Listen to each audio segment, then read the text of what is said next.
The gunshot that echoed through the dusty streets of Redemption Springs didn't faze Dahlia Evans as she stepped off the stagecoach, her worn leather boots touching Western soil for the first time in 5 years. The year was 1878, and the small Montana Territory town looked much the same as any other frontier settlement, raw, unfinished, and ripe with both opportunity and danger. Her green eyes, once bright with youthful innocence, now carried the shadow of experience as she clutched her single valise containing all that remained of her former life. "Madam, you might want to wait a minute," the stagecoach driver called down, his voice nearly drowned by another shot. "Seems there's some trouble brewing." Dahlia shook her head, dust already settling on her simple blue traveling dress. "I've faced worse than a saloon brawl, Mr. Higgins." The commotion down the street intensified as 2 men tumbled out the swinging doors of the Silver Dollar Saloon. One fell face first into the dirt road while the other, a tall figure in a worn duster and weathered Stetson, stood over him with the casual confidence of a man who'd won plenty of fights before. "That'd be Wade Nicholson," the driver explained, handing down her second bag. "Best horse trainer in 3 territories and handy with his fists when provoked." Dahlia nodded absently, more concerned with finding lodging than local celebrities. She'd come to Redemption Springs with a purpose to escape her past and build something of her own, something that couldn't be taken away by men's lies or society's judgment. "The boarding house is that way," Higgins pointed. "Mrs. Fletcher runs a decent establishment. Tell her I sent you." "Thank you," Dahlia said, then squared her shoulders and walked away from the stagecoach, past curious onlookers who'd already begun to whisper. "That's her, the Evans girl," one woman murmured behind her fan. "Back from Chicago, heard she was working in one of those houses." "Damaged goods," another replied. "Poor thing, her daddy must be rolling in his grave." Dahlia kept her chin up, though each word stung like a slap. She'd expected this, the gossip, the judgment. 5 years ago, she'd fled this very town after a scandal not of her making had destroyed her reputation. Now, at 23, she'd returned with enough money saved to start fresh, despite knowing that frontier memories ran long and deep. At the far end of the street, Wade Nicholson dusted off his hands and turned, catching sight of the newcomer walking determinedly through town. Something about her straight back and defiant stride caught his attention. Unlike the women watching from the boardwalk, who turned their faces away when she passed, this one moved with purpose. Wade tipped his hat to Sheriff Collins, who had finally emerged from his office. "Just a disagreement over cards, Sheriff. Nothing worth your time." "One of these days, Nicholson, your fists are going to find someone who shoots first and argues later," the older man warned, though without much conviction. Wade's skill with horses had made him indispensable to many ranchers in the territory, and his reputation as a fair man preceded him. "The day I can't handle a cheat is the day I hang up my spurs," Wade replied with an easy smile that didn't quite reach his eyes. At 30, he'd spent most of his life on the frontier, building a reputation for honesty and hard work that stood in stark contrast to his father's legacy of broken promises and abandoned debts. Wade watched the woman disappear into Mrs. Fletcher's boarding house. There was something familiar about her, though he couldn't place it. Dismissing the thought, he headed back toward the livery stable where 3 new Mustangs awaited, breaking a much more predictable challenge than whatever secrets a strange woman might carry. Mrs. Fletcher's boarding house stood as one of the more respectable establishments in Redemption Springs, its whitewashed exterior and actual glass windows signaling prosperity in a town where many buildings still had dirt floors. Inside, the widow Fletcher greeted Dahlia with initial warmth that cooled considerably when she heard her name. "Evans, you wouldn't be Thomas Evans' girl, would you?" Mrs. Fletcher asked, her plump fingers pausing over the registry book. "Yes, madam, I've been away for some time." Dahlia maintained her composure, though her stomach tightened with familiar dread. "I see." The woman's lips pressed into a thin line. "Well, I do have a room available, though it's at the back of the house. $3 a week, meals included except Sundays." The price was higher than it should have been, but Dahlia nodded. "That will be fine." I run a respectable house, Miss Evans, Mrs. Fletcher added, handing over a key. No gentlemen callers, no drinking, and no, well, I'm sure you understand my meaning. Perfectly, Mrs. Fletcher. Dahlia took the key, her fingers closing around it tightly. I assure you, I've come back to start a legitimate business, nothing more. A business. What sort of business would that be? The skepticism in the widow's voice was unmistakable. I'm opening a dress shop. I've trained with a French modiste in Chicago for the past 3 years. This, at least, was true. What Dahlia omitted was how she'd earned the money to secure that apprenticeship, the years in the high-class establishment that had taken her in when she had nowhere else to turn. Mrs. Fletcher's eyebrows rose. Well, that's ambitious, though I can't imagine our little town has much call for fancy dresses. Every woman deserves something beautiful, Dahlia replied simply. Now, if you'll excuse me, it's been a long journey. Her room was small but clean, with a narrow bed, a washstand, and a window overlooking the back alley. Dahlia set down her bags and finally allowed herself a moment of doubt. Had she made a mistake returning here? Perhaps she should have started fresh somewhere no one knew her name or her history. No, this was her home once. Her father had been respected here before his death. She had a right to reclaim some part of that legacy, to prove that the rumors, though partially true, didn't define her worth. From her valise, she withdrew a small leather pouch containing her savings.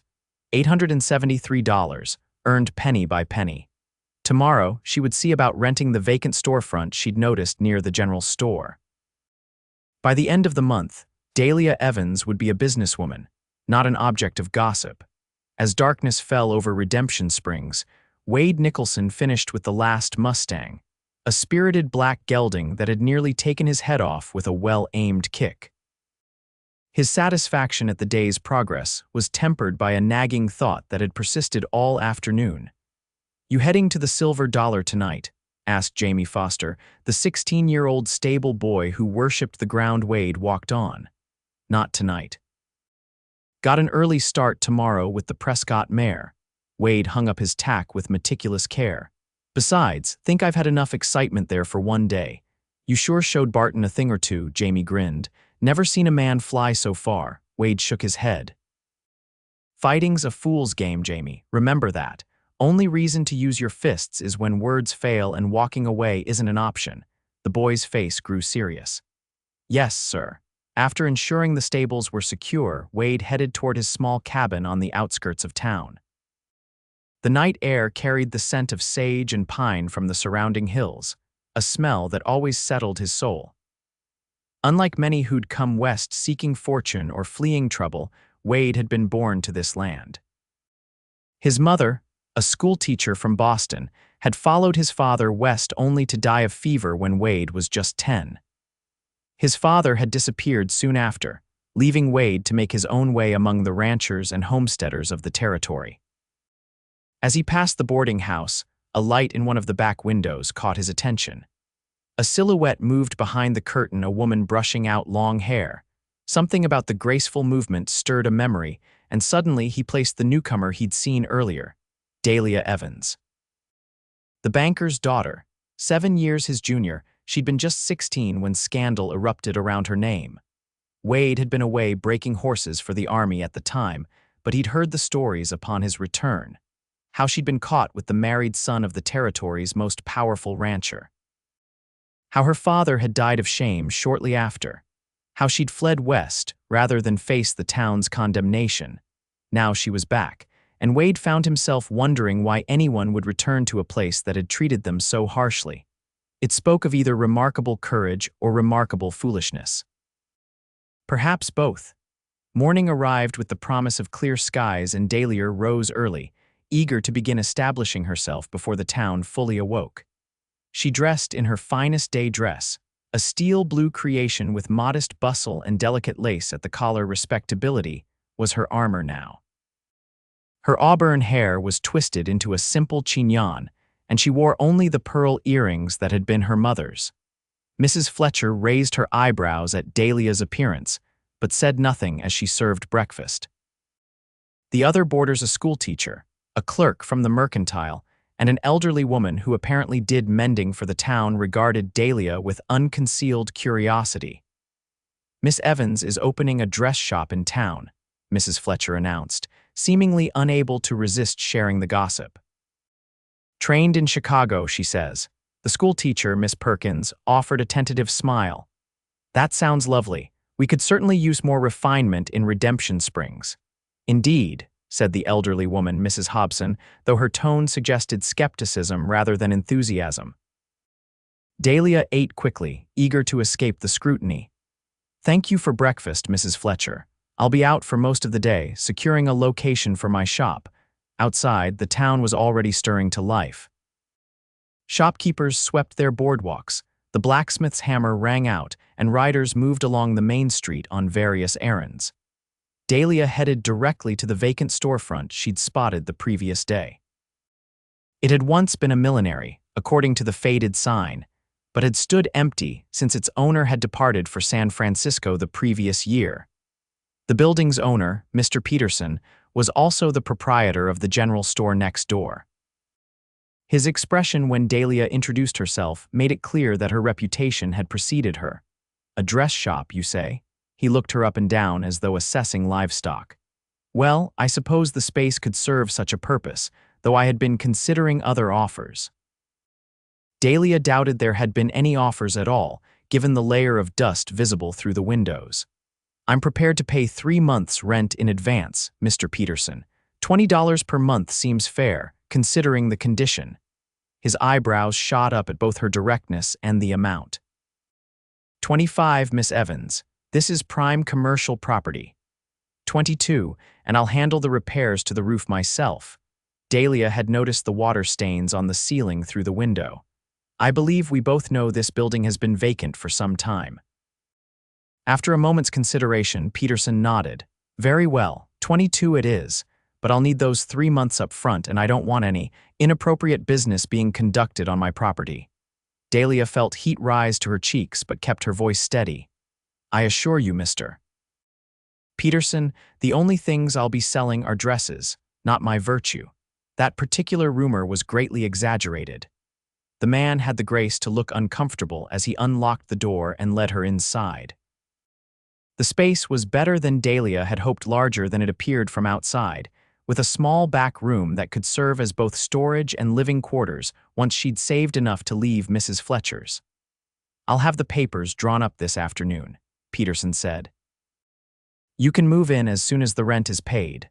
"Thank you. I'll be by with the money before closing."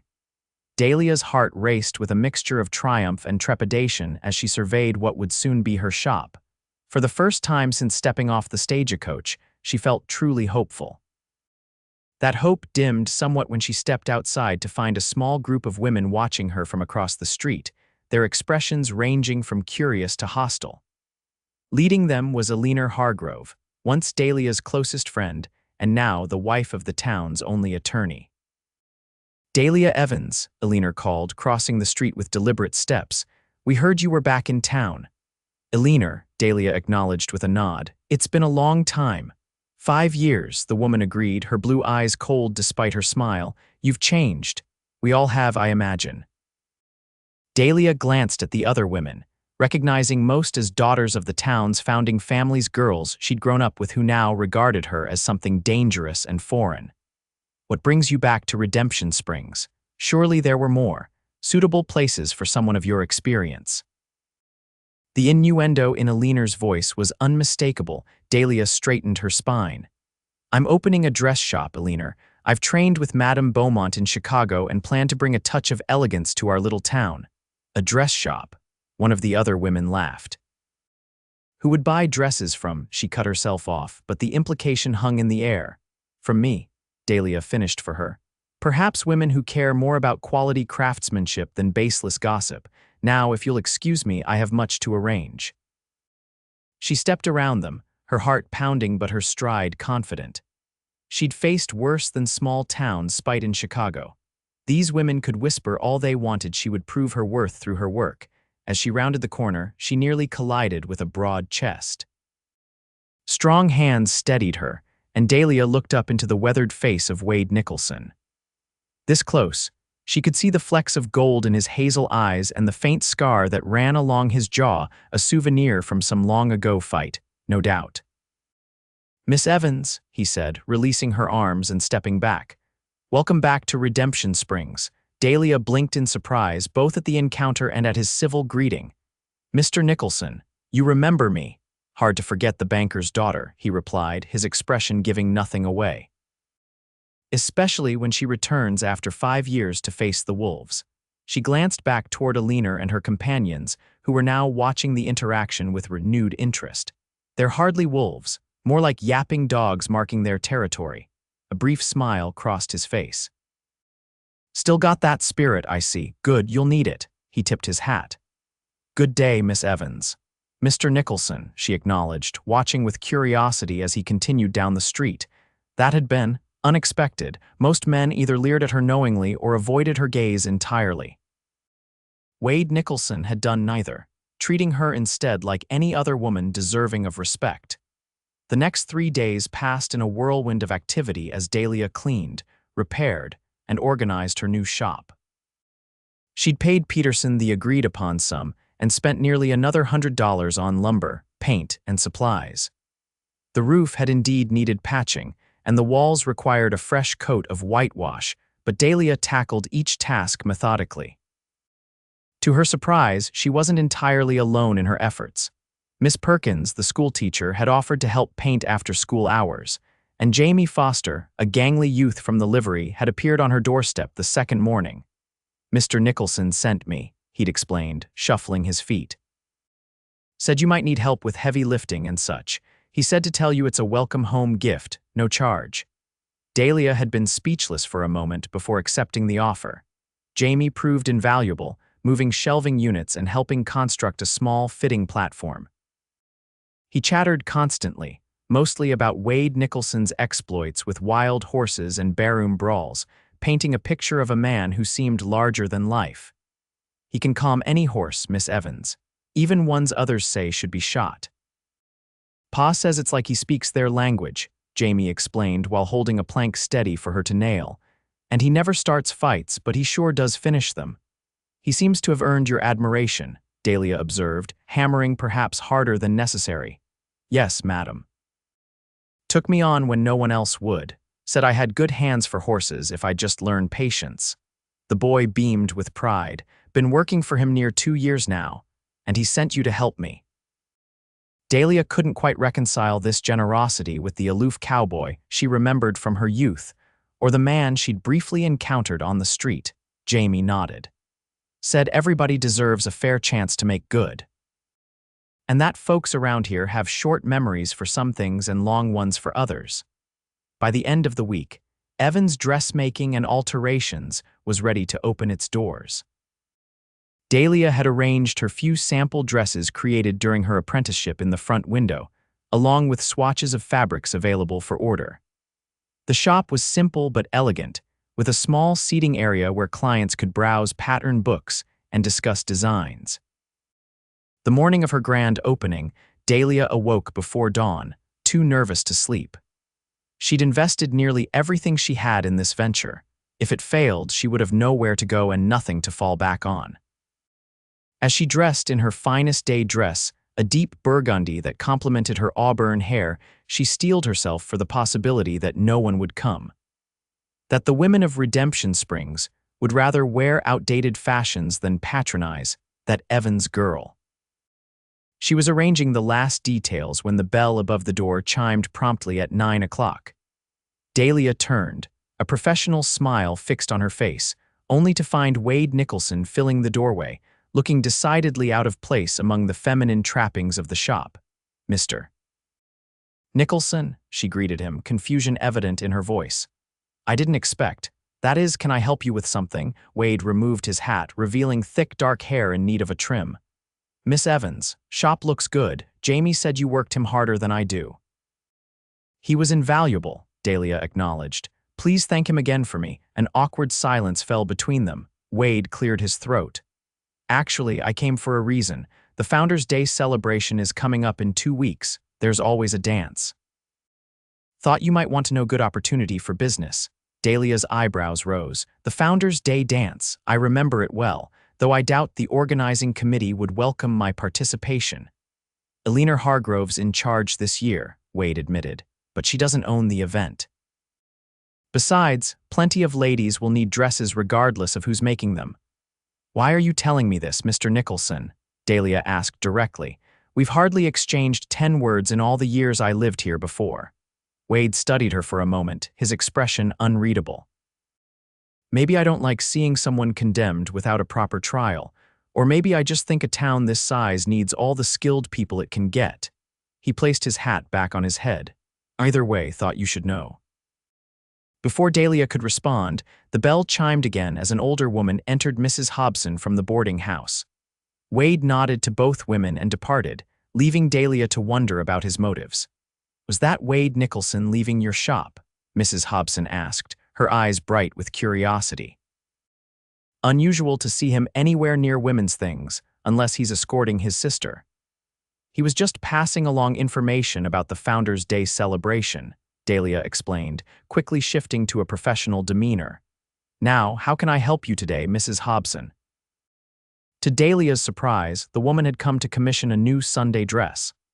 My arthritis makes fine sewing difficult these days, she explained, and I've worn the same 2 dresses to church for 3 years running. Thought it might be time for something fresh.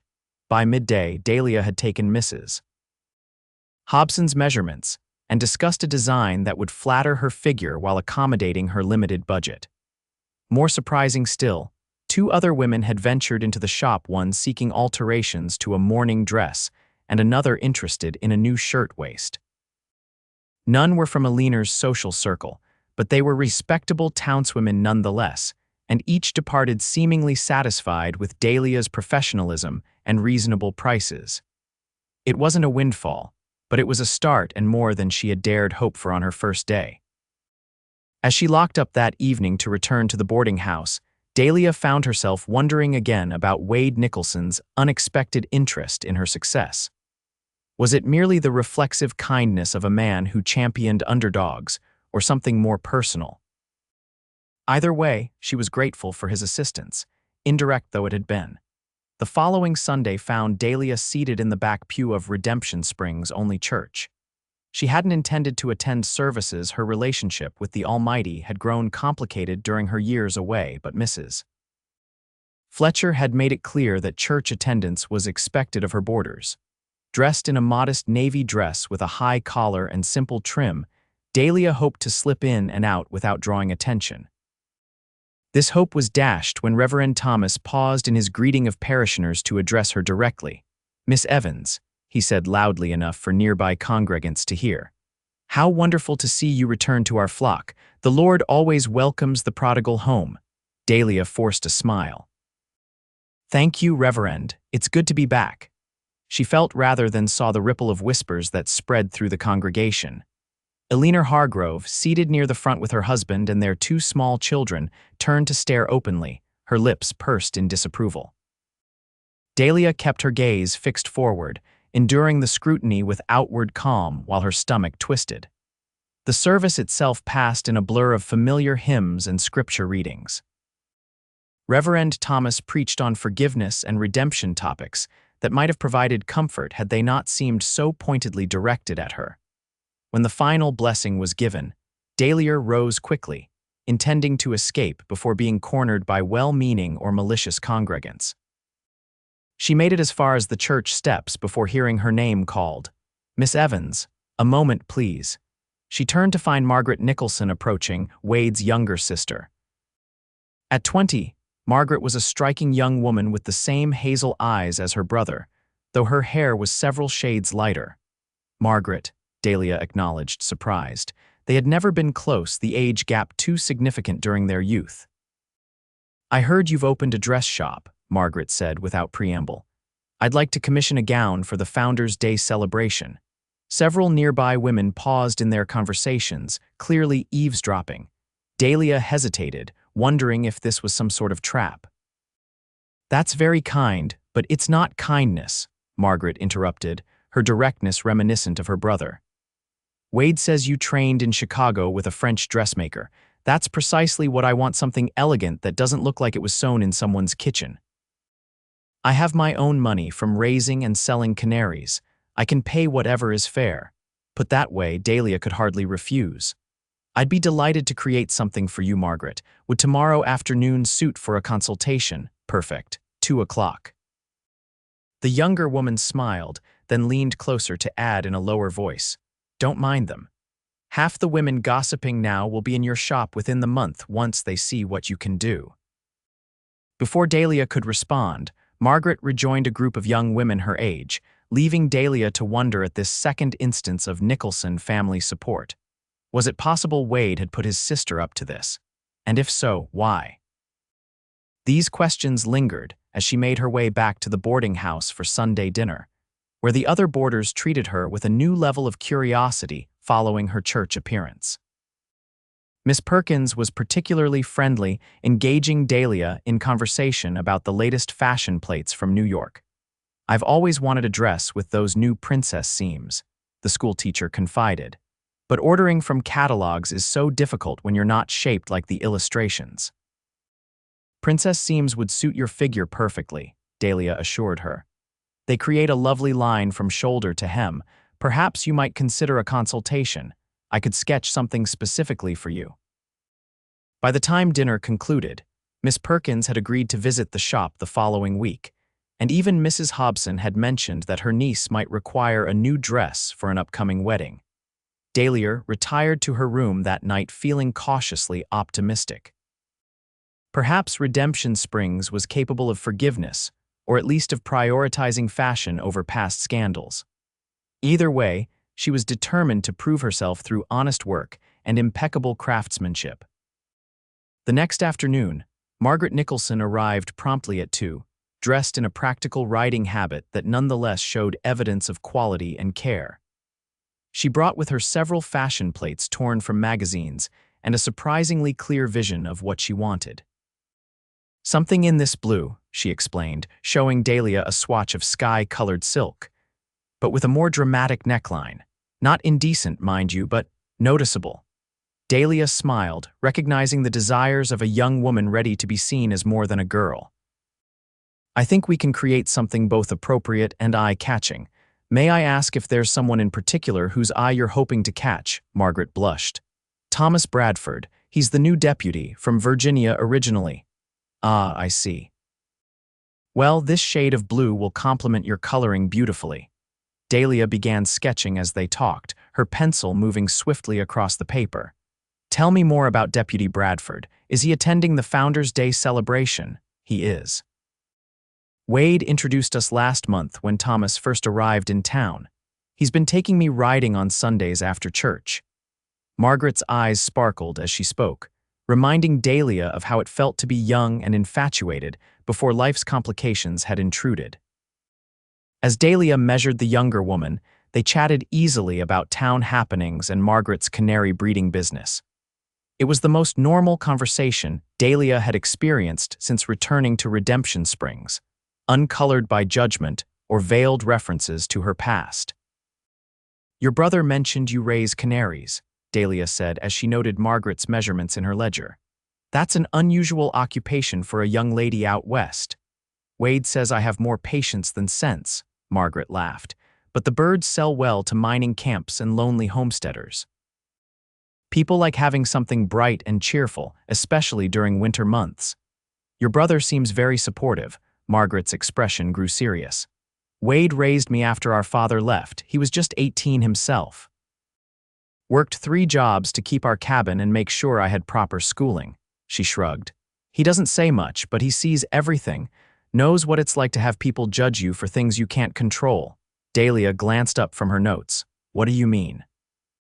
"Our father was Luther Nicholson," Margaret said simply, as though the name should mean something. And it did, Dahlia realized after a moment's reflection. Luther Nicholson had been notorious throughout the territory, a gambler and con man who'd left a trail of debts and broken promises across 3 states before disappearing completely. "I didn't realize," Dahlia said softly. "That must have been difficult. For Wade more than me. I was too young to remember much about father, but Wade had to prove himself trustworthy to people who'd been cheated by our name. That's why he's so. Margaret searched for the right word, so particular about his reputation now, about keeping his word. The conversation gave Dahlia much to consider after Margaret departed, having agreed on a design and scheduled a fitting for the following week. Wade Nicholson's kindness toward her took on new dimensions with this knowledge. Perhaps he recognized in her situation echoes of his own struggle against a reputation not entirely of his making. The idea was unexpectedly comforting that someone might understand her position without requiring the full, painful explanation of her past. That someone might judge her on her present actions rather than on rumors and half-truths. As May progressed into June, Dahlia's business grew steadily if not spectacularly. Margaret's dress was taking shape, a confection of blue silk with delicate lace trim that would indeed draw every eye at the Founders' Day celebration. Miss Perkins had commissioned a practical but flattering day dress, and several other women had brought in items for alteration or repair. Most significantly, word of Dahlia's skill had begun to spread beyond Redemption Springs. A wealthy rancher's wife from 20 miles north had ordered 3 complete ensembles after seeing Mrs. Hobson's new Sunday dress. The money wasn't flowing freely, but it was coming in consistently enough that Dahlia had begun to believe her shop might actually succeed. The Founders' Day celebration was now just a week away, and Dahlia found herself working late most evenings to complete Margaret's gown on time. One such night, as she was carefully stitching the bodice by lamplight, a knock at the shop door startled her. Through the window, she could see Wade Nicholson standing on the boardwalk, his expression concerned. Setting aside her work, Dahlia crossed to unlock the door. "Mr. Nicholson." "Is something wrong? Is Margaret all right?" "She's fine," he assured her quickly. "I was riding back from the Johnson Ranch and saw your light still burning. It's past 10 o'clock. Dahlia blinked in surprise, having lost track of time. "Oh, I had no idea it was so late." "I'm trying to finish your sister's gown. May I come in for a moment?" he asked, surprising her further. "I'd like to speak with you." Propriety suggested she should refuse a man entry to her shop after dark, but Dahlia found herself stepping back to admit him. Wade removed his hat as he entered, revealing hair damp with sweat from a long day's work. "Margaret can't stop talking about this dress," he said, glancing toward the half-finished creation draped over her work form. "Says it's finer than anything she's seen, even in the catalogs from back east." "Your sister has excellent taste," Dahlia replied, watching him curiously. "But I don't think you came here to discuss fashion, Mr. Nicholson." Wade smiled slightly, acknowledging the truth of her statement. "No, I didn't." He seemed to gather his thoughts before continuing. "There's talk in town." "About you, about your shop." Dahlia tensed. "What kind of talk?" "Some good, some not so good. Eleanor Hargrove and her circle are spreading stories, suggesting that your shop might be a front for other services." Heat rushed to Dahlia's face, both anger and humiliation warring in her chest. "I see. I don't believe them," Wade added quickly. "Neither do most folks with sense, but I thought you should know so you're prepared." "Thank you for the warning," Dahlia said stiffly. "Though I'm not sure what I'm meant to do with it. I can hardly control what people choose to believe." Wade studied her face for a moment. You could tell your side of the story, to someone who would listen without judgment.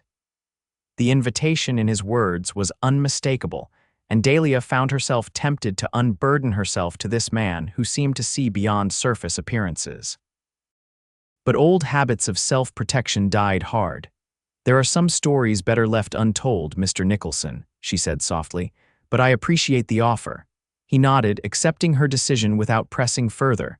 "Fair enough, but my offer stands should you change your mind." He moved toward the door, then paused. "One more thing, I'd be honored if you'd save me a dance at the celebration. Might help quiet some of the talk if people see you're accepted by respectable members of the community." Dahlia's surprise must have shown on her face, for he added with a hint of self-deprecation. "I know I'm just a horse trainer, not exactly high society, but I do own my own business and pay my debts. That counts for something in these parts." "It counts for a great deal," Dahlia replied, finding her voice. "And yes, I would be pleased to dance with you, Mr. Nicholson." "Wade," he corrected her. If we're going to scandalize the town together, we might as well be on a first-name basis. After he left, Dahlia found it difficult to concentrate on her stitching, her mind filled with the unexpected conversation. Wade Nicholson had just voluntarily associated himself with her publicly, a gesture that could potentially harm his own standing in the community. Why would he take such a risk for someone who was essentially a stranger? Unless, perhaps, he didn't see her as a stranger at all, but as a kindred spirit, someone else who had battled against the weight of others' expectations and judgments. The thought was both comforting and unsettling. Dahlia had grown accustomed to facing the world alone, to depending solely on herself. The idea that someone might willingly stand beside her, might see value in her beyond what she could provide or produce, was almost foreign after so many years of carefully maintained independence. As she finally extinguished the lamp and prepared to return to her boarding house, Dahlia found herself wondering what it might be like to share her burdens with someone who wouldn't use them against her.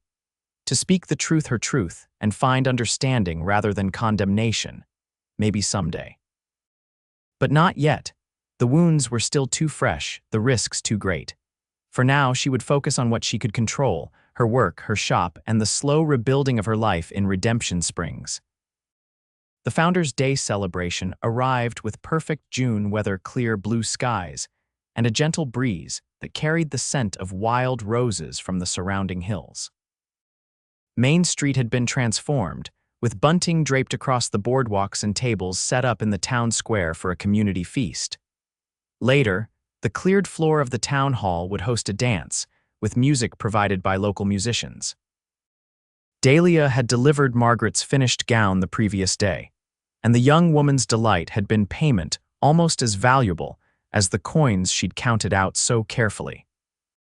Today, Dahlia had decided to close her shop and attend the celebration, partly to see Margaret in her creation and partly because Wade's invitation to dance had awakened a long dormant desire for normal social interaction.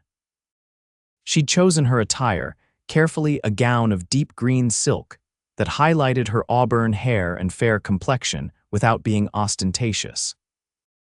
The design was modest but fashionable, with a neckline that suggested rather than revealed, and a bustle that accentuated her slender waist without being overly dramatic. It was a dress that announced its wearer as a woman of taste and refinement, neither flaunting wealth nor apologizing for beauty. As she made her way toward the town square, Dahlia was acutely conscious of the glances thrown her way, some merely curious, others openly hostile. Eleanor Hargrove, resplendent in a purple gown that did nothing for her complexion, directed a particularly venomous look from where she stood with the mayor's wife. Dahlia ignored the stares as best she could, focusing instead on the festivities. Children raced about playing tag while their parents socialized. Older residents reminisced about the town's founding some 25 years earlier. The atmosphere was one of community and celebration, and despite herself, Dahlia felt a pang of nostalgia for the days when she had belonged here without question. "Miss Evans." A familiar voice called, and Dahlia turned to see Margaret approaching, radiant in her blue silk gown. "Oh, look at you. That green is perfect with your coloring. And you look absolutely beautiful," Dahlia replied, genuinely impressed by the picture Margaret presented. The gown fit perfectly, highlighting her youthful figure while maintaining appropriate modesty. With her blonde hair arranged in an elegant knot and a simple pearl pendant at her throat, Margaret looked every inch the young lady ready to capture hearts. "It's all thanks to your magic with a needle," Margaret insisted. "Deputy Bradford hasn't taken his eyes off me since I arrived." She lowered her voice conspiratorially. "Wade said I look like Mother in her youth. That's the highest compliment he knows how to give. Speaking of your brother," Dahlia began, glancing around, "is he here?" "Breaking a new horse for the Johnsons," Margaret explained. "But he promised he'd be here for the dance. Said he had an important engagement he couldn't miss." Her eyes twinkled meaningfully. Before Dahlia could respond, they were interrupted by the arrival of Thomas Bradford, the young deputy Margaret had mentioned. Tall and lean, with the fair hair and patrician features of his Virginia heritage, he cut a handsome figure in his Sunday best. "Miss Nicholson," he greeted Margaret with a slight bow. You look. Well, words fail me, Margaret blushed prettily. Deputy Bradford, may I present Miss Dahlia Evans? She created this gown. The young man turned to Dahlia, his expression open and friendly. Miss Evans, I'm in your debt. If your creation helps persuade this young lady to grant me more than one dance tonight, I'll consider it money well spent. His easy manner and lack of veiled references to her past instantly endeared him to Dahlia. I believe my work is only enhancing what nature already provided, Deputy, but I appreciate the compliment. Thomas, please, he insisted, and I hope you'll save a dance for me as well. I understand you grew up in Redemption Springs originally. I'd love to hear more about the town's earlier days. The conversation flowed easily from there, with none of the awkwardness or judgment Dahlia had come to expect. Thomas treated her with the same courtesy he showed Margaret, and Dahlia found herself relaxing for the first time since her return. As the afternoon progressed into evening, the community feast began. Long tables groaned under the weight of dishes brought by townspeople, roasted meats, fresh bread, pies of every description, and vegetables from early summer gardens. Dahlia found herself seated between Miss Perkins and Mrs. Hobson, away from Aline's social circle but still very much a part of the celebration. The sun was just beginning to set, casting long golden shadows across the square when Wade Nicholson finally appeared. He'd clearly made an effort with his appearance. His dark hair was neatly trimmed, and he wore a clean white shirt beneath a well-cut black vest. His usual trail dust was nowhere in evidence, though he still wore the practical boots of a working man rather than dancing shoes. Several people called greetings as he made his way through the crowd. Wade responded with nods and brief smiles, but his eyes scanned the gathering with purpose. When his gaze landed on Dahlia, something in his expression shifted, a subtle softening that might have gone unnoticed by anyone not watching closely. He approached her table, hat in hand. Miss Evans, I see you decided to join the festivities after all. Mr. Nicholson, she acknowledged, conscious of Mrs. Hobson's interested gaze. Yes, it seemed appropriate to participate in my hometown's celebration. Have you seen Margaret? His question was casual, but Dahlia sensed an underlying purpose. She was with Deputy Bradford earlier. I believe they were headed toward the lemonade stand, Wade nodded. Good, Thomas is a fine young man, steady. He hesitated, then added, the dancing will be starting soon. I hope you remember your promise. I do, Dahlia assured him, surprised by the flutter of anticipation the thought provoked. It had been years since she danced properly, with a partner who sought her company for its own sake, rather than as a prelude to propositions of a different nature. The town hall had been transformed for the evening, with lanterns hanging from the rafters and the usual benches pushed against the walls to create a dance floor. A small band, 2 fiddles, a banjo, and a piano was tuning up as residents filed in, the women smoothing their best dresses and the men straightening their ties. Dahlia found a seat along the wall, watching as couples formed up for the first dance. Aline Hargrove and her husband took a prominent position near the front, while Margaret and Deputy Bradford joined the set with obvious delight. The music began a lively reel that sent dancers spinning down the line with clapping hands and stamping feet, not joining the first dance. Wade's voice came from beside her, and Dahlia turned to find him settling onto the bench, a respectful distance away. I thought I'd observe for a while, she replied. It's been some time since I participated in a country dance. Prefer the Chicago waltzes. There was no judgment in his tone, merely curiosity. Dahlia smiled slightly. They're different, more formal, less joyful. She watched as Margaret laughed, her face flushed with happiness as she twirled with Thomas. Your sister seems to be enjoying herself. She deserves some happiness, Wade said softly. Life hasn't always been kind to her. She speaks very highly of you, Dahlia observed. Says you raised her after your father left. A shadow crossed his face. Did what needed doing, nothing special about that. I disagree. Many men would have sent a young sister to relatives or an orphanage, taking responsibility for her education and upbringing while you were barely more than a boy yourself. That shows character. Wade seemed uncomfortable with the praise. Speaking of character, I notice Eleanor Hargrove has been watching you since you arrived, looking like she bit into a green persimmon. The change of subject was obvious, but Dahlia allowed it. Eleanor and I were friends once, before everything. Before Jackson Prescott lied about you, you mean? Wade's directness startled her. You know about that, he shrugged. Town this size, everyone knows something. Whether it's the truth is another matter. The music for the first dance ended, and couples applauded the musicians before new sets formed for the next number. Wade stood and extended his hand to Dahlia. I believe I was promised a dance, Miss Evans. Dahlia hesitated only briefly before placing her hand in his. So you were, Mr. Nicholson.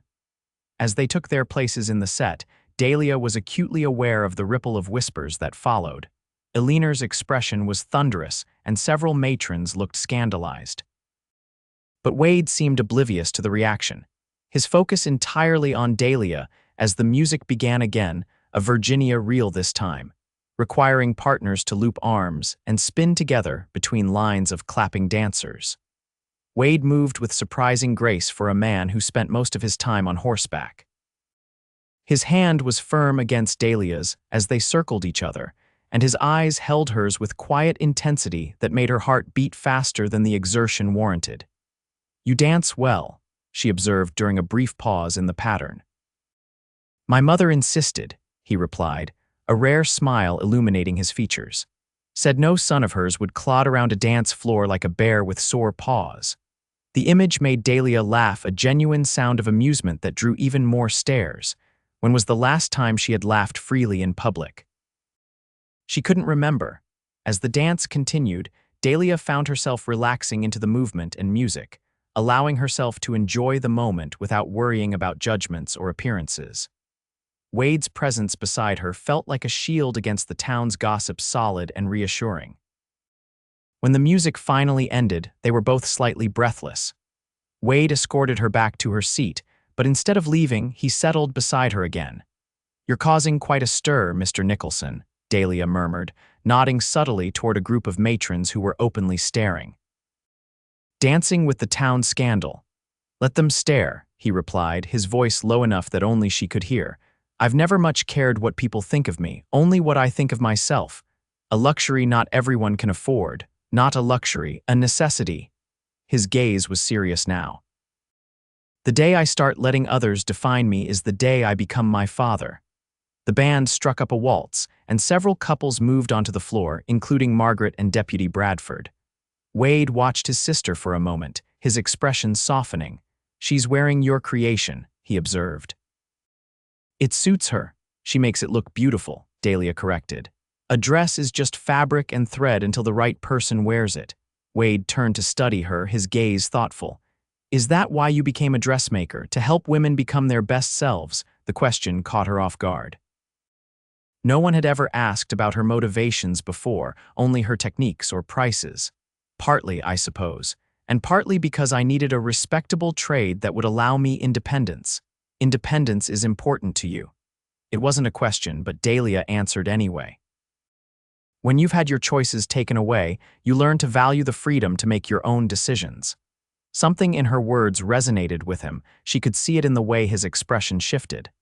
I understand that better than most, he said quietly. Before Dahlia could respond, Eleanor Hargrove appeared before them, her husband trailing behind her with an apologetic expression. Wade Nicholson, Eleanor began without preamble, I'm surprised to see you keeping such interesting company this evening. Wade rose slowly to his feet, his posture relaxed but somehow commanding. Eleanor, Robert, he nodded to her husband. Enjoying the celebration, it's been lovely, Eleanor replied, her smile not reaching her eyes. Though some of us were commenting on how standards have changed since the early days. Why, I remember when Founders' Day was a celebration of the respectable families who built this town. The implication was clear, and Dahlia felt herself tense. But before she could respond, Wade spoke, his voice deceptively casual. Funny thing about founders, Eleanor, they tend to be folks who have been cast out of somewhere else, people looking for second chances.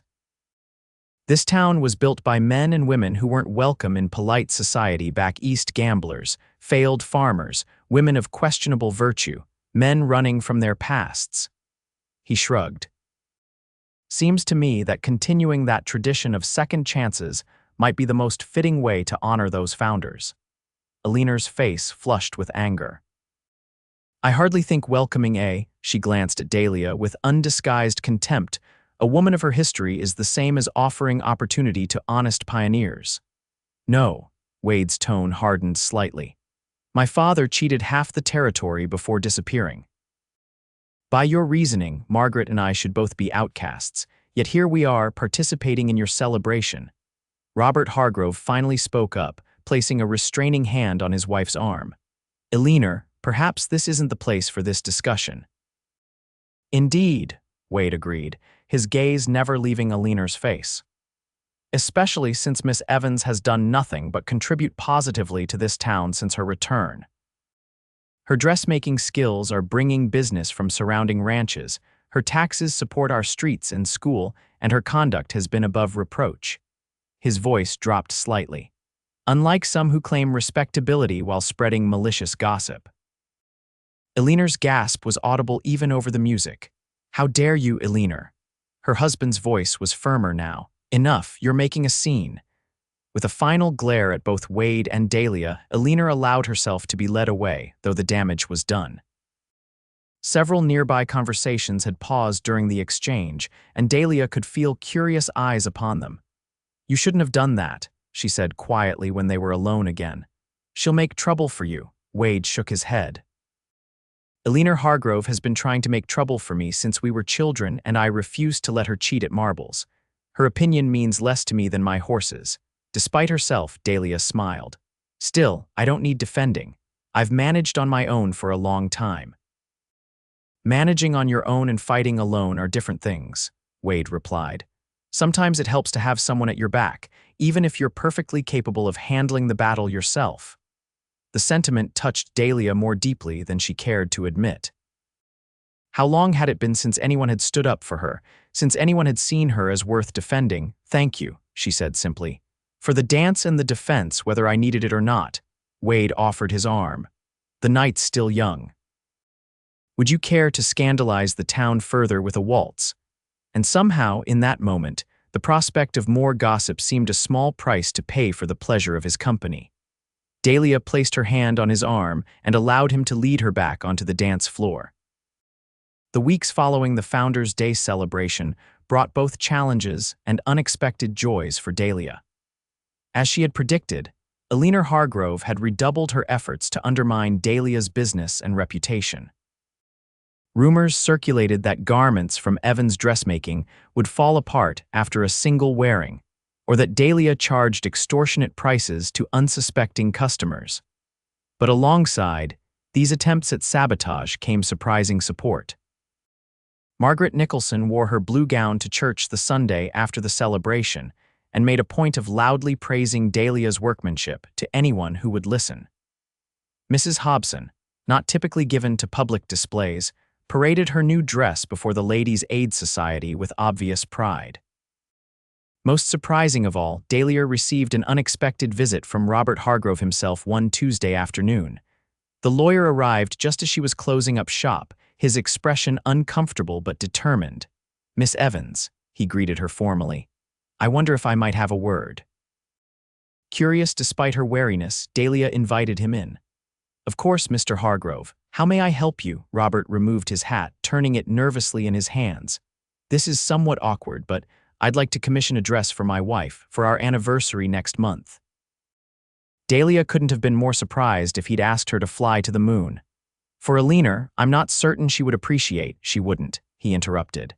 At least not at first, but the truth is, Miss Evans, my wife has been difficult since the birth of our second child, she feels.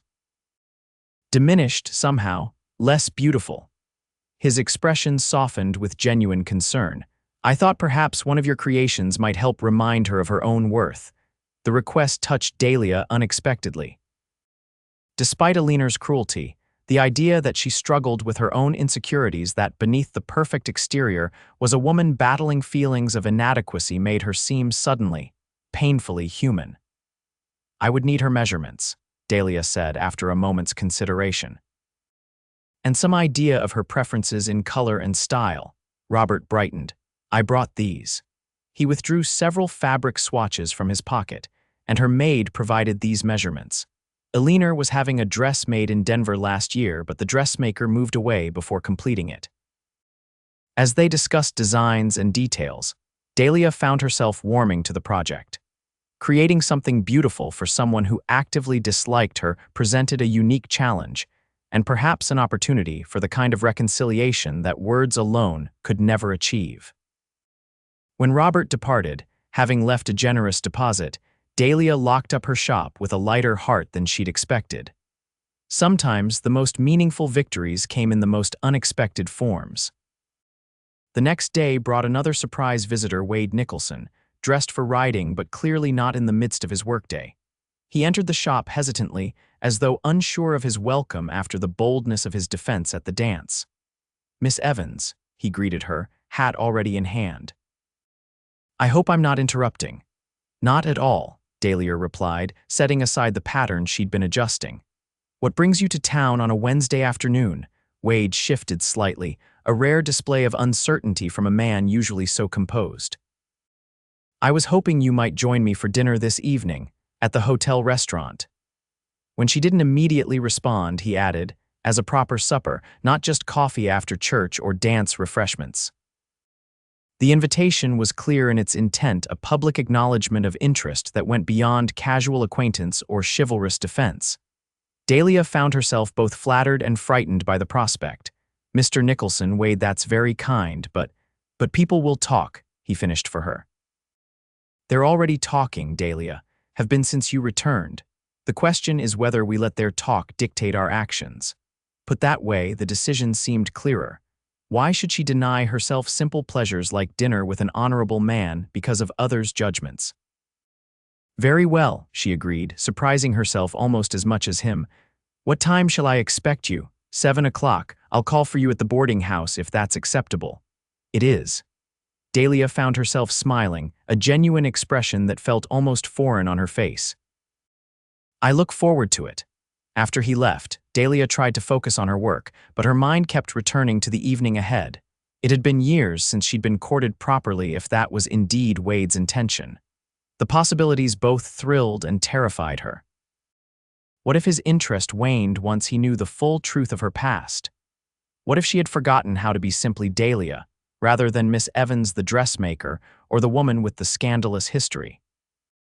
That evening, Dahlia dressed with particular care in a gown of deep burgundy that complemented her coloring without being ostentatious.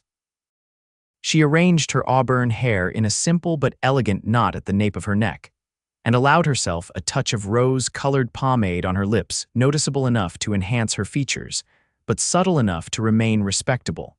Mrs. Fletcher's eyebrows nearly reached her hairline when Wade arrived promptly at 7, dressed in a clean suit that, while not fashionable by Eastern standards, was well cut and obviously his Sunday best. "Miss Evans is expecting me," he told the landlady with quiet confidence. "We're dining at the hotel."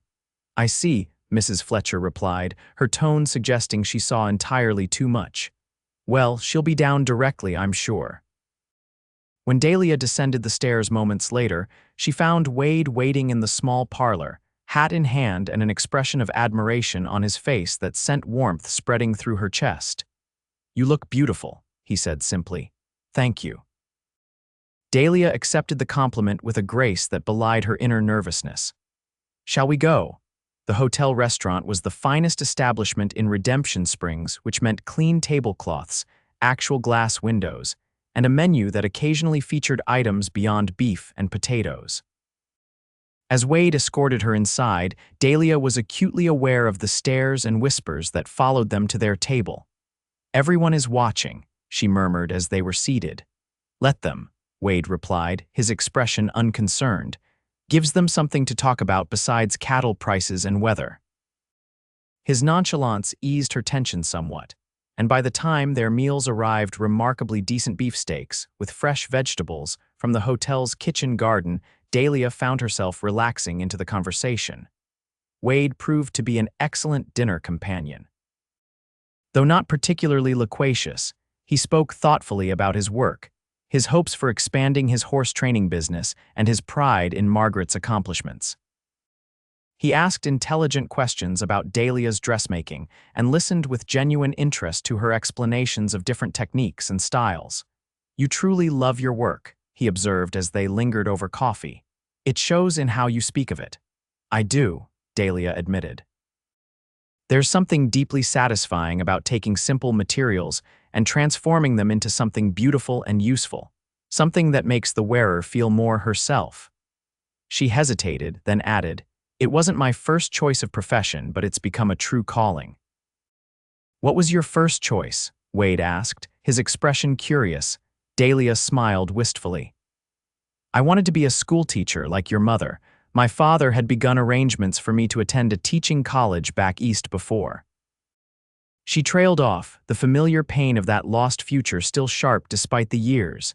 "Before Jackson Prescott," Wade finished quietly. "Yes."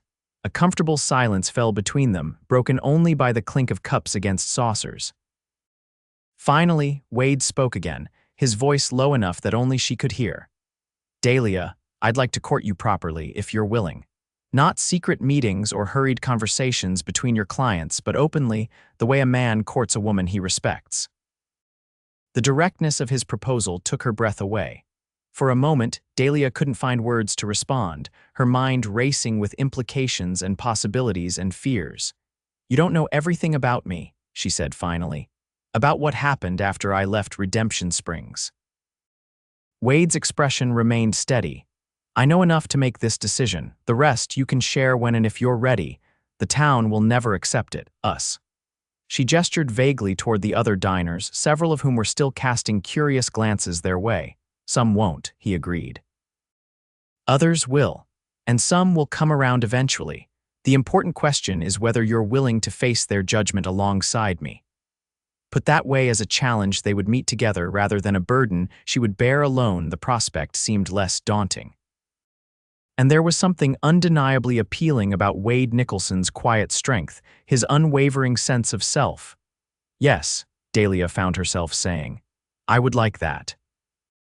The smile that spread across Wade's face was like sunrise breaking over the mountain's gradual but transformative, illuminating features usually cast in shadow.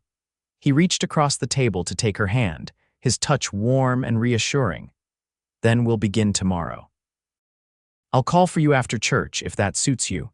"It does." Dahlia felt a lightness in her chest that had been absent for longer than she could remember.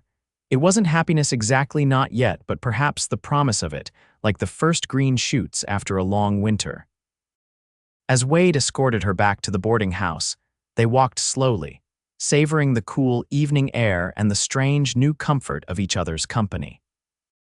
The stars had emerged, brilliant against the darkening sky, and the distant howl of a coyote reminded them of the wild country that surrounded their small pocket of civilization. At the boarding house steps, Wade paused. "Good night, Dahlia Evans."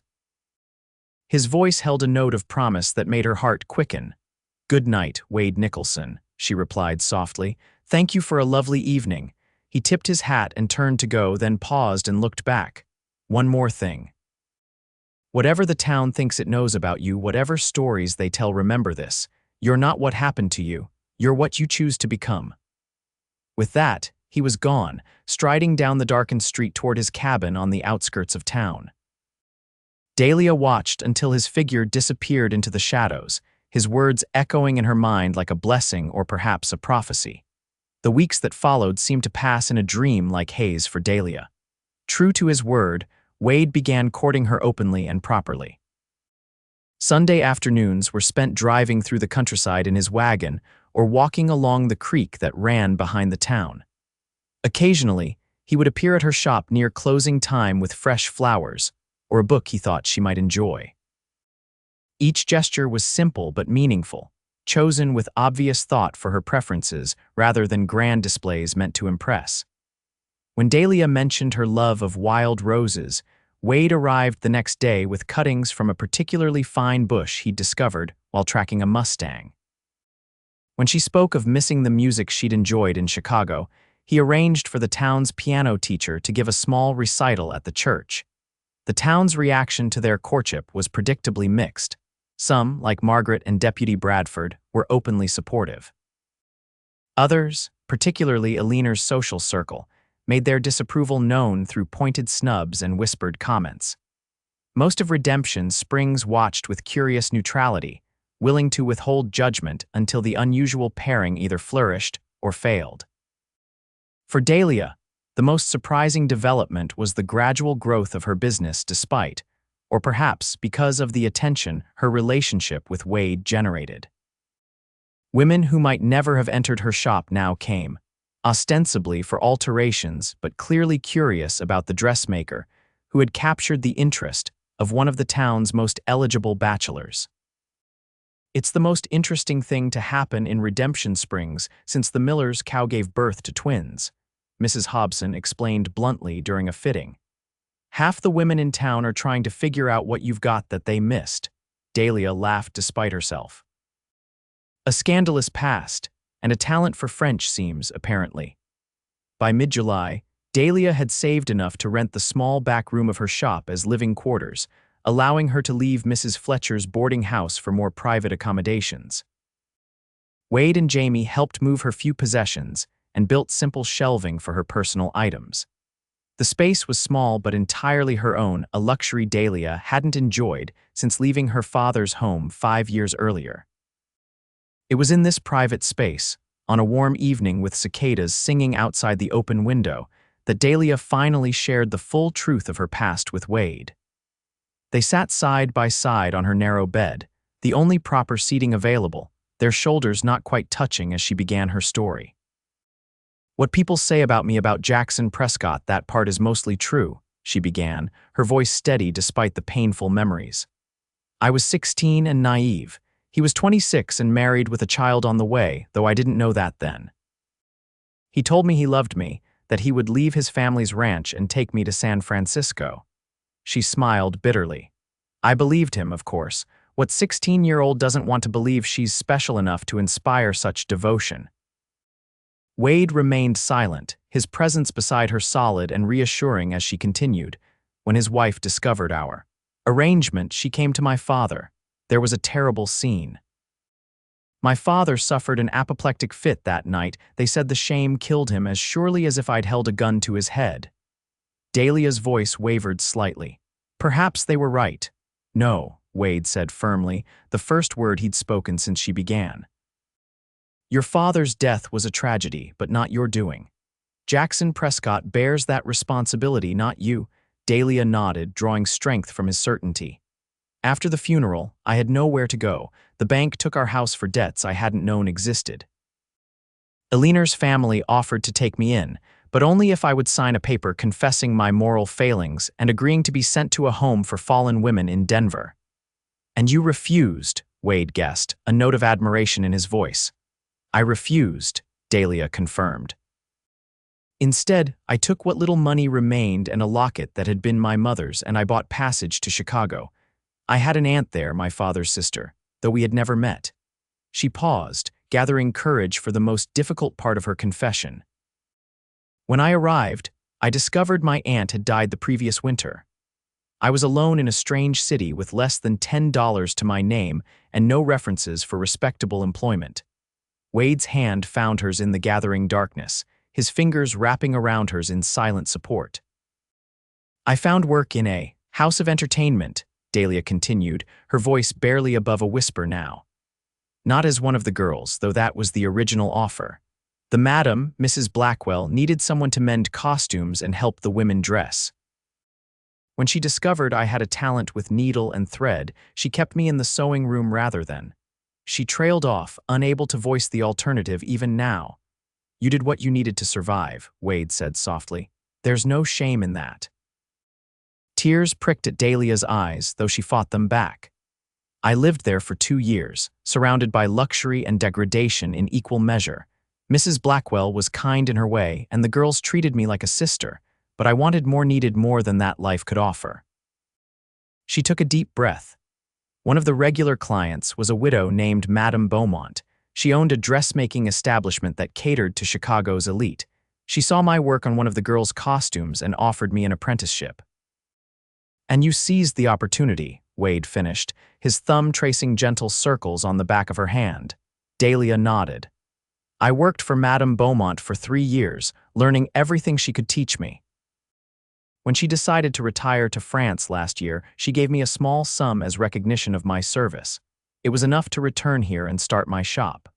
She turned to face him fully, needing to see his expression. So you see, what they say about me about being used goods, it's not entirely wrong.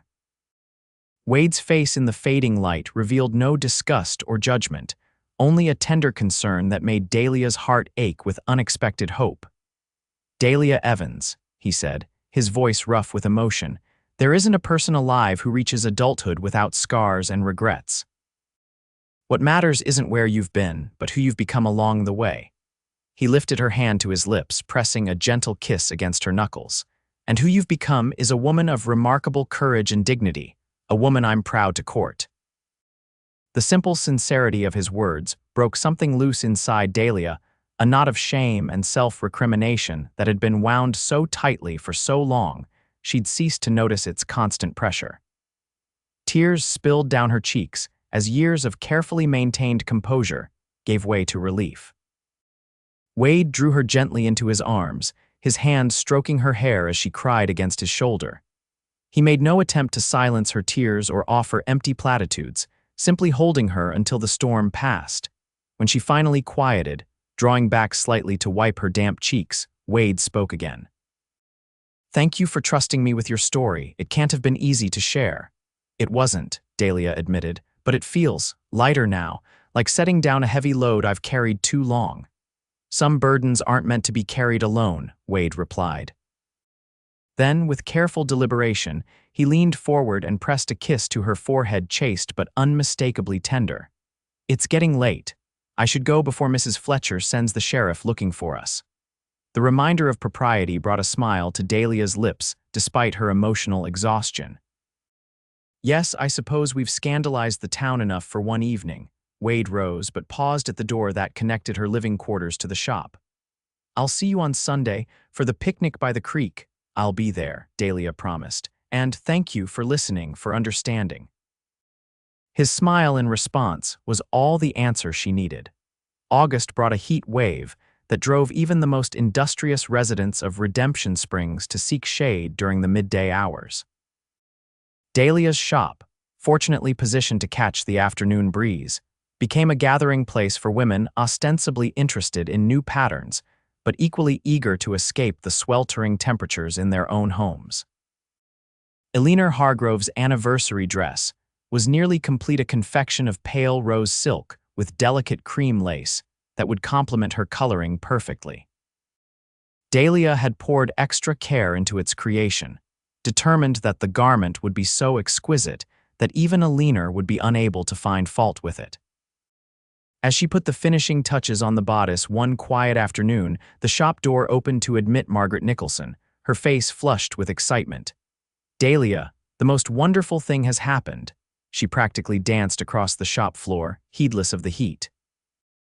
Thomas has asked me to marry him. Dahlia set aside her work immediately, rising to embrace the younger woman. Margaret, that's wonderful news. Congratulations. Margaret's eyes shone with happiness. He asked Wade's permission yesterday and then proposed to me this morning by the creek. Look. She extended her left hand to reveal a small but lovely diamond ring. It was his grandmother's, all the way from Virginia. It's beautiful, Dahlia said sincerely, examining the delicate setting, and perfectly suited to your hand.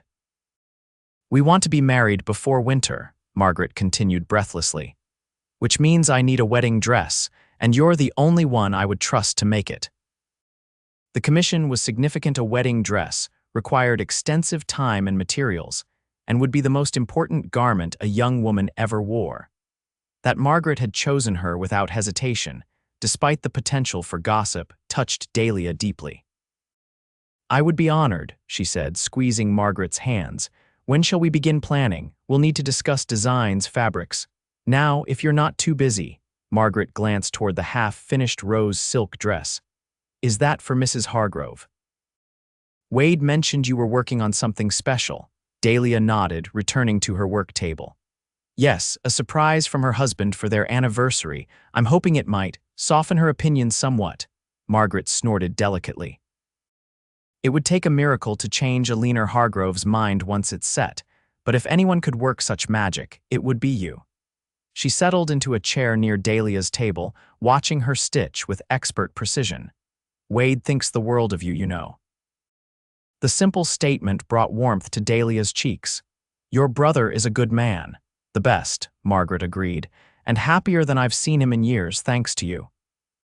Before Dahlia could respond, the shop door opened again, admitting an unexpected visitor, Sheriff Collins, his expression serious beneath his gray mustache.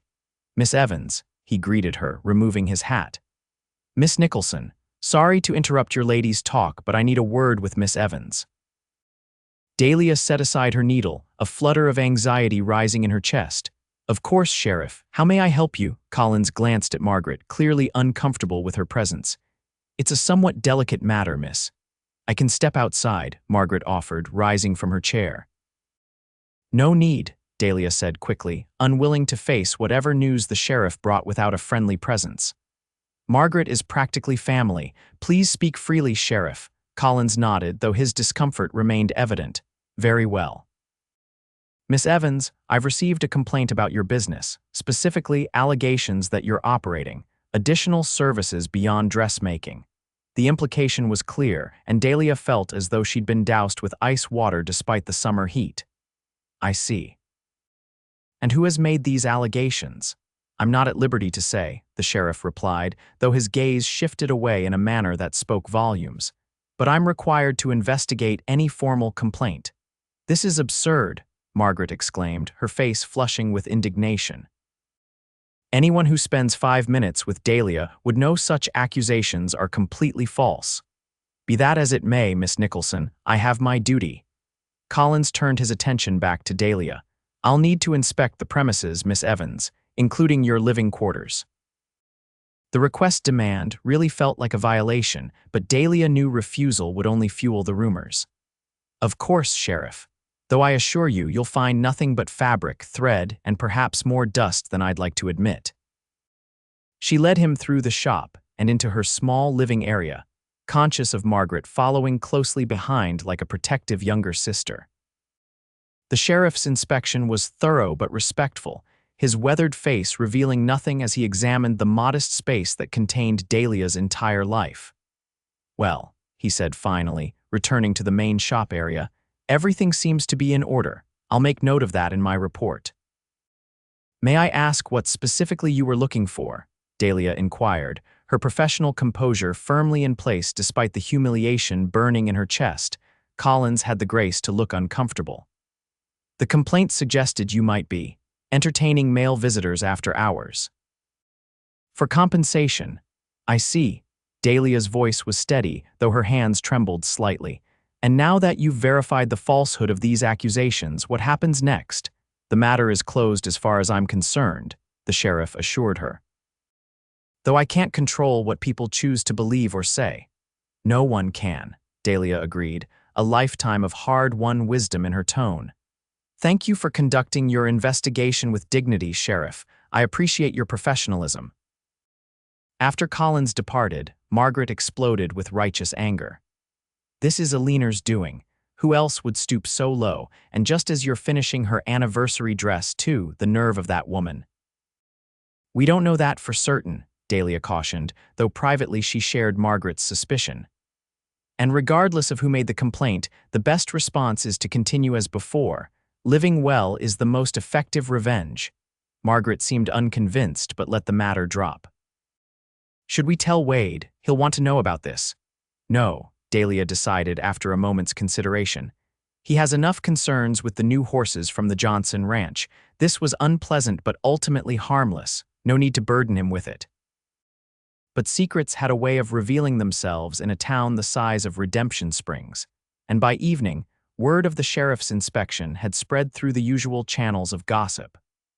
Wade appeared at Dahlia's door just after closing time, his expression a storm cloud of contained fury.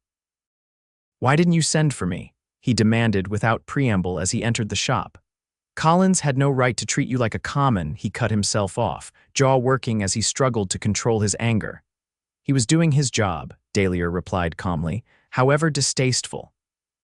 And sending for you would only have inflamed the situation. Dahlia. Wade's voice softened as he crossed to where she stood behind the counter. You don't have to face these things alone anymore. That's what it means to court someone to stand together against whatever comes. His words pierced a defense Dahlia hadn't realized. She still maintained the habit of self-reliance born of necessity and reinforced by years of having no one to depend on but herself. I'm not accustomed to having allies, she admitted quietly. It's a habit I'm still learning to break. Wade's expression gentled further. He reached out to take her hand, his calloused fingers enfolding hers with careful tenderness. Well, you have allies now, me, Margaret, even Thomas, though he's too proper to say much about ladies' troubles. Dahlia smiled despite herself. A formidable army indeed. Don't forget Mrs. Hobson and Miss Perkins, Wade added with a hint of humor. I saw them giving Alina the cold shoulder at the Mercantile this morning. Word travels fast when someone crosses a line. The knowledge that others had rallied to her defense, however quietly, warmed Dahlia's heart. Perhaps she had found more acceptance in Redemption Springs than she'd realized, not from everyone, certainly, but from enough people to matter. I finished Alina's dress today, she said, changing the subject. Robert is collecting it tomorrow. Wade's eyebrows rose. You still completed it, after what happened, of course. Dahlia led him to where the rose silk creation hung in solitary splendor. The dress itself is innocent of its future owner's actions. Besides, I've put too much work into it to waste the effort. Wade studied the garment with obvious appreciation, though his knowledge of women's fashion was limited at best. It's beautiful. Even I can see that. It's my best work, Dahlia acknowledged without false modesty. I wanted it to be perfect, to show what I'm capable of creating. Perhaps it will speak more eloquently than I ever could. Wade's gaze shifted from the dress to her face, his expression thoughtful. You're a remarkable woman, Dahlia Evans. Most would have put scissors through that silk after today's humiliation. Destruction is easy. Creation is the harder path, but ultimately more satisfying. She smiled slightly. A lesson I learned through bitter experience. Wade touched her cheek gently, his calloused fingers surprisingly soft against her skin. One of these days, I'm going to ask you to marry me, he said quietly. Not today, maybe not tomorrow, but soon. I want you to know that's coming. The simple declaration stole Dahlia's breath.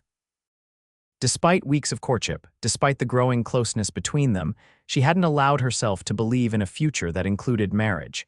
Such dreams had seemed too fragile, too easily shattered by the weight of her past. Wade, she began, uncertain how to respond to such directness. You don't need to say anything now, he interrupted gently.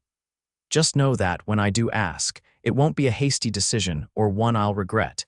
It will be because I know exactly who you are and treasure everything about you, including the parts of your journey that brought you back here. Tears pricked at Dahlia's eyes, not of sadness, but of a joy so unexpected she hardly knew how to contain it. Thank you, she whispered, the words inadequate but all she could manage. Wade leaned forward and pressed a gentle kiss to her forehead, a benediction and a promise combined. I should go. Early start tomorrow with those new Mustangs. He released her hand reluctantly. Will I see you Sunday? Yes, Dahlia confirmed, her voice steadier now. I'm looking forward to it. After he left, Dahlia stood for a long time in the quiet shop, surrounded by the tools of her trade and the creations of her hands.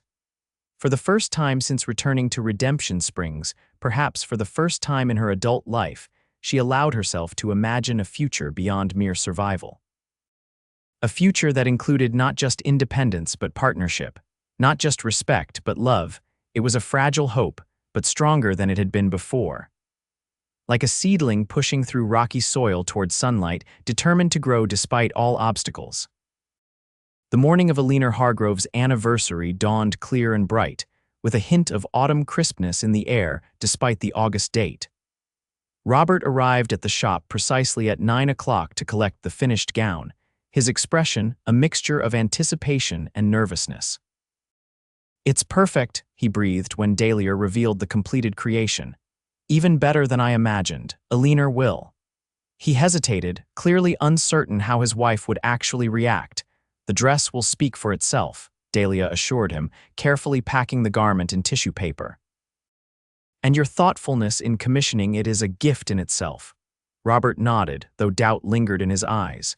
Miss Evans, about the sheriff's visit yesterday, I want you to know I had nothing to do with that complaint. In fact, I've spoken to Collins about the inappropriateness of acting on anonymous accusations without evidence. Thank you, Mr. Hargrove, Dahlia replied, genuinely touched by his support. I appreciate your integrity. After Robert departed with the carefully wrapped package, Dahlia turned her attention to Margaret's wedding dress. The younger woman had settled on a design of elegant simplicity, a cream satin with pearl embellishments that would complement her fair coloring without overwhelming her slender frame. Dahlia was so absorbed in calculating yardage requirements that she nearly missed the shop door opening shortly before noon. Looking up, she was startled to find Eleanor Hargrove herself standing in the entrance, the rose silk dress draped over her arm. Mrs. Hargrove, Dahlia greeted her cautiously. This is unexpected. Eleanor's expression was unreadable as she approached the counter. My husband seems to think you're some sort of miracle worker with needle and thread, she said, her tone carefully neutral. He surprised me with this morning. I see. Dahlia waited, unsure where this conversation was heading. And is the fit satisfactory? I worked from measurements provided by your maid. The fit is. Eleanor paused, seeming to struggle with herself. The fit is perfect. The entire dress is perfect, in fact. Better than anything I've purchased in Denver or even from catalogs back east. The admission clearly cost her something in pride, and Dahlia acknowledged it with a simple nod. I'm pleased you're satisfied with the workmanship. A silence fell between them, heavy with years of animosity and the weight of their shared history. Finally, Eleanor spoke again, her voice softer than Dahlia had ever heard it. I was jealous of you, you know, even before everything that happened. You were always so naturally beautiful, so effortlessly charming. Your father adored you. The boys all noticed you. She smoothed a hand over the silk dress, her fingers lingering on the delicate lace trim. When you left, part of me was glad, relieved to be rid of the constant comparison. The confession stunned Dahlia. She had never imagined that confident, poised Eleanor Hargrove might have envied her. I had no idea. Of course not. I hid it well. Eleanor met her gaze directly for the first time. I'm not here to apologize for the past, Dahlia. Too much has happened for that. But this dress. She gestured to the garment draped over her arm. This dress made me feel beautiful again, like the girl I was before 2 difficult pregnancies and years of managing a household took their toll. Dahlia recognized the offering for what it was, not friendship restored, but perhaps enmity set aside. A truce, if not peace. Every woman deserves to feel beautiful, she said simply. I'm glad the dress accomplished that for you. Eleanor nodded once briskly. Yes, well. I came to inquire about having another gown made. For the Harvest Festival in October, nothing as elaborate as this one, but something suitable. I'd be happy to discuss designs whenever you're available, Dahlia replied, professional composure masking her astonishment at this unexpected turn of events. Perhaps next week. Tuesday afternoons are generally quiet. Tuesday at 2 o'clock then. Eleanor gathered herself visibly, as though realizing how far she had unbent. Good day, Miss Evans, Mrs. Hargrove. After Eleanor's departure, Dahlia sat down abruptly, overwhelmed by the implications of what had just occurred. The woman who had been her most vocal critic, who had likely been behind the sheriff's humiliating inspection, had just commissioned a second garment. More than that, she had revealed a vulnerability that Dahlia would never have suspected existed beneath her polished exterior. People were never quite what they seemed, Dahlia reflected. Even those you believed you knew completely could surprise you with hidden depths or unexpected kindnesses. It was a humbling reminder not to judge too quickly or too harshly, a lesson Dahlia herself had learned painfully over the years. The remainder of August passed in a pleasant rhythm of work and courtship. Dahlia's business continued to grow steadily, with commissions now coming from as far away as the territorial capital. Margaret's wedding preparations advanced, with Dahlia spending many evenings working on the elaborate gown, while the bride-to-be chattered about her plans for married life. Wade remained a constant presence, his courtship neither rushed nor tentative, but proceeding with the same steady reliability that characterized everything he did. Sunday afternoons were reserved for their outings, picnics by the creek, drives to scenic overlooks in the surrounding hills, or simply long walks through town and the adjacent countryside. It was during one such walk, on a golden September afternoon with cottonwood leaves beginning to turn along the creek bed, that Wade finally made good on his promise. They had stopped to rest on a fallen log, the water gurgling peacefully beside them, and the distant mountains etched sharply against the clear blue sky. Dahlia was describing her plans to expand the shop to include a dedicated fitting room when she realized Wade wasn't responding to her ideas with his usual thoughtful questions. "Wade," she prompted, turning to find him watching her with an intensity that made her heart skip. "Is something wrong?" "Not wrong," he replied, taking her hand in his. "Just thinking that I've waited long enough." He drew a deep breath, his hazel eyes never leaving hers. "Dahlia Evans, will you marry me?" Although she had known this moment was coming, the reality of it still left Dahlia momentarily speechless. The directness of the proposal was so typically Wade, no flowery speeches or grand gestures, just the simple, honest truth of his feelings. "Before you answer," he continued into her silence, "I want you to know exactly what I'm offering, not a grand house or fine clothes or society connections. Just myself, my name, and everything I can provide through honest work. A home that will be yours as much as mine, children if we're blessed that way." His thumb traced gentle circles on the back of her hand. "And a promise that I'll never let anyone make you feel like you're anything less than the treasure you are to me." Tears filled Dahlia's eyes, blurring her vision of this good, honorable man who had somehow seen past her scarred history to the woman she truly was, and more importantly, to the woman she could become with someone who believed in her completely. "Yes," she whispered, then louder, "Yes, Wade Nicholson, I will marry you." The smile that transformed his weathered features was like sunrise breaking over the mountains, gradual at first, then blazing with unabashed joy. Wade reached into his pocket and withdrew a small velvet pouch. "It was my mother's," he explained as he removed a simple gold band set with a modest pearl flanked by tiny sapphires. "Not fancy, but solid, like I hope our life together will be."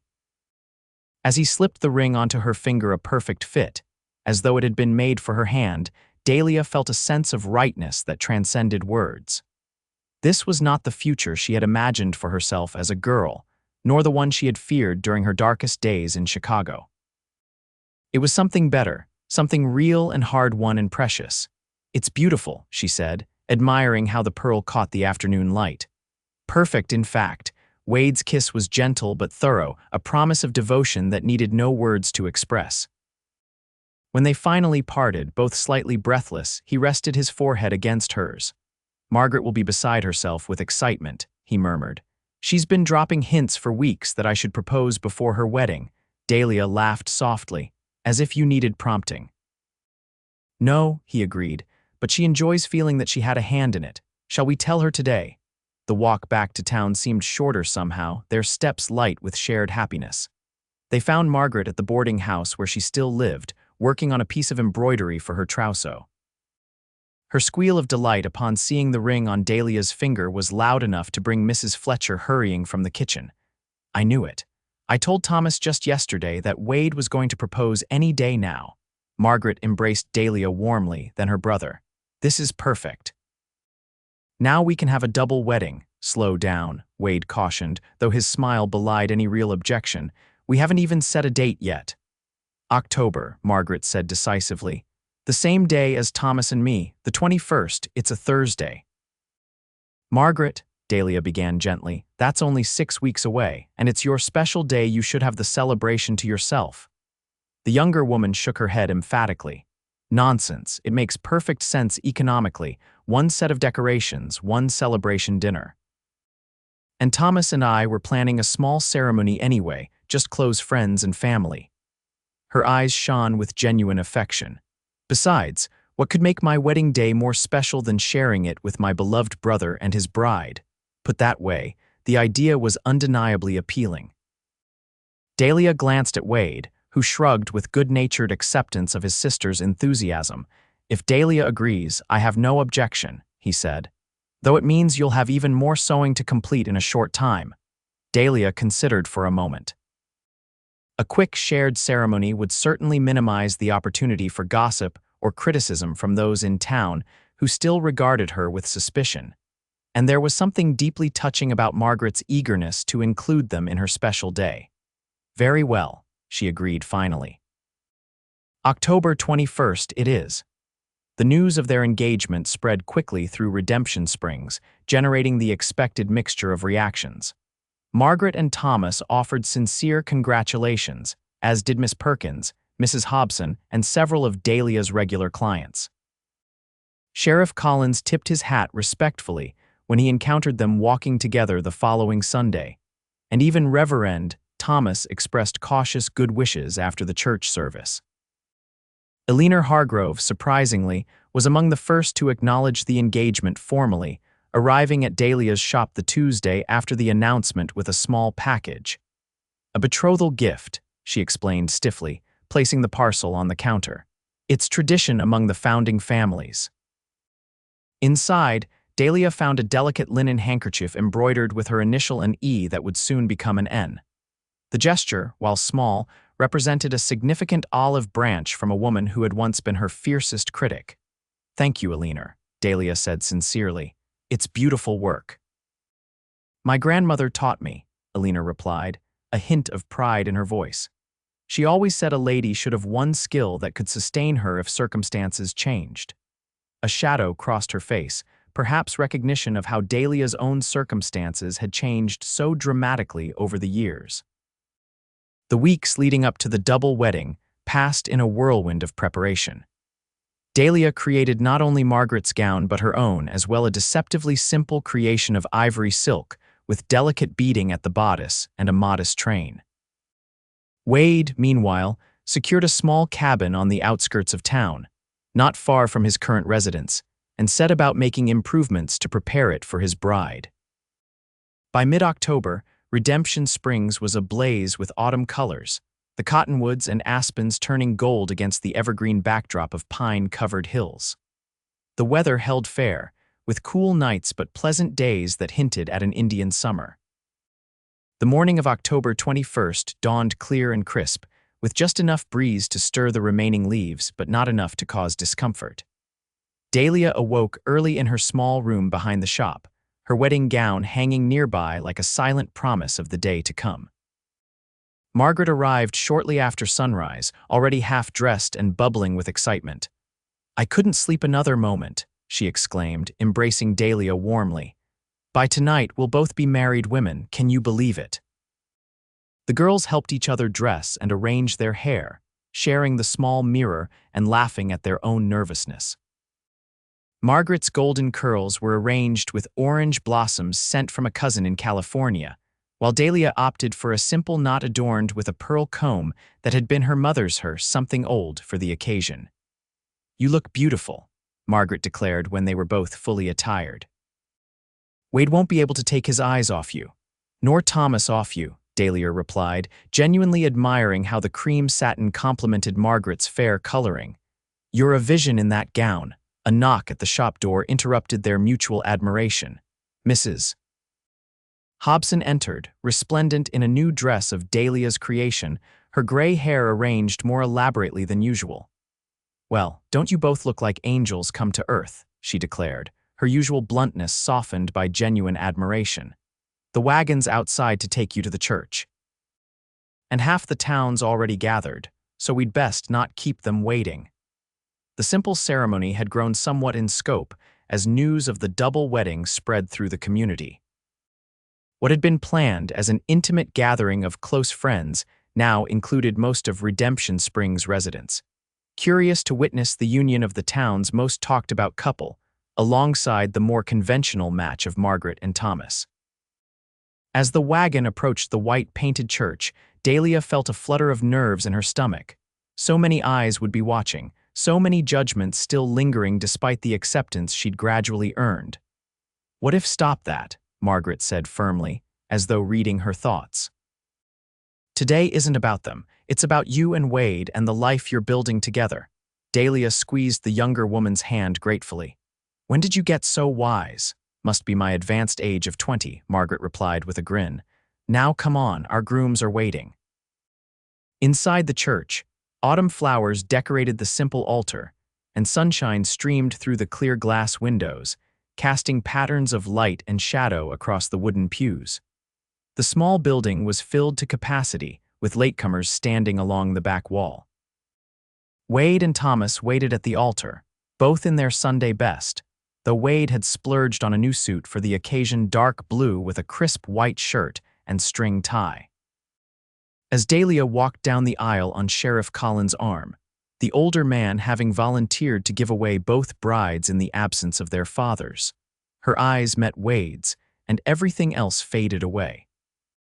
The love and pride in his gaze anchored her, steadying her steps and calming the last of her nerves. This man truly saw her, past and present and future potential. And incredibly, wonderfully, he had chosen her to walk beside him through whatever life might bring.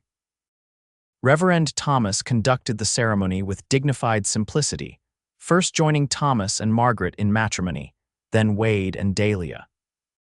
When Wade slipped a second band onto her finger to nestle against her mother's pearl ring, his hands were steady, but his voice roughened with emotion as he repeated the traditional vows. "I, Wade Nicholson, take thee, Dahlia Evans, to be my wedded wife, to have and to hold from this day forward, for better, for worse, for richer, for poorer, in sickness and in health, to love and to cherish, till death do us part."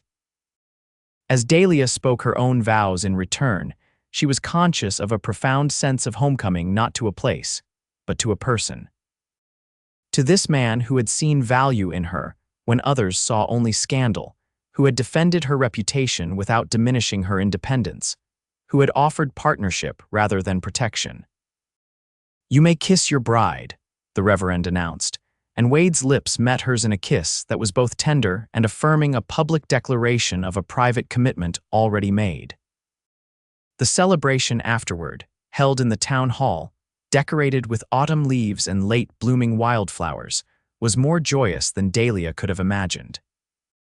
Even those who had been critical of her in the past seemed caught up in the festive atmosphere, offering congratulations and well wishes to both couples. Eleanor Hargrove, wearing the rose silk dress Dahlia had created, approached during the dinner with Robert at her side. "Congratulations, Mrs. Nicholson," she said, the new name sounding strange but wonderful to Dahlia's ears. "The ceremony was lovely, and your gown is exquisite." "Thank you, Eleanor," Dahlia replied, "and thank you for coming. It means a great deal to have the support of the community." Something like regret flickered in Eleanor's eyes. "Yes, well, perhaps I've been slower than most to offer that support." She glanced at her husband, who nodded encouragingly.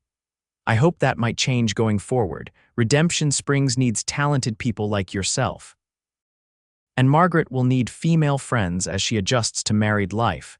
It wasn't quite an apology, but it was more than Dahlia had ever expected to receive from her former friend.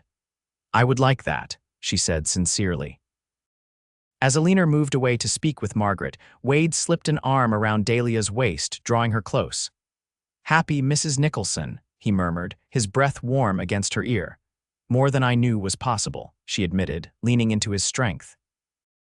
"Though I'm looking forward to some peace and quiet in our own home." "Soon enough," Wade promised, a hint of desire darkening his eyes. "Though I expect we'll be expected to dance at least once more before we can make our escape." The celebration continued well into the evening, with music and dancing and enough food to feed the entire town twice over. As Dahlia moved through the festivities, accepting congratulations and sharing in the communal joy, she marveled at how completely her life had transformed in the few short months since her return to Redemption Springs. She had arrived alone, guarded, expecting at best tolerance and at worst open hostility. She departed in the gathering dusk with her husband beside her, surrounded by well-wishers and secure in the knowledge that she had found not just acceptance, but belonging in this small corner of the Montana territory. "Ready to see our home?" Wade asked as he helped her into his wagon, their few possessions already loaded for the short journey to the cabin he had prepared.